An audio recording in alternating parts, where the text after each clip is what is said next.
I avui us porto un tema que em fa molta ràbia, nois. La censura digital. Ostres. Que fort, oi? Vull dir, abans sabíem qui ens censurava, però ara tenim aquests algoritmes que ho controlen tot. A veure, les plataformes com Facebook o Google, què fan? Doncs prioritzen que les coses es facin virals i els diners i s'obliden una mica dels artistes i la creativitat. Els creadors s'han d'adaptar a aquest sistema si volen que algú vegi el que fan. I sabeu què passa? Que al final tothom fa el mateix perquè és el que vol l'algoritme. Quina mandra, noi.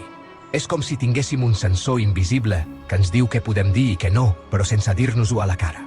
És una bogeria, oi? I és que no pot ser, noi. Això té conseqüències. Els artistes han de lluitar contra què? Contra normes invisibles. Ostres, ni saben contra què lluiten. I els que mirem els vídeos, igual de perduts. Estem tots atrapats en aquest sistema. I sabeu què és el pitjor? Que ningú controla aquestes plataformes. Poden fer el que volen.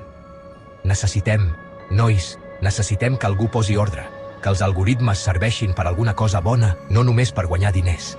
No es tracta només de fer la tecnologia més humana, sinó que sigui bona per a tothom. Hem de posar límits clars per protegir la nostra llibertat i la nostra dignitat, perquè si no, nois, ho portarem clar. I què podem fer nosaltres? Doncs ser-ne conscients, parlar-ne i demanar que les coses canviïn.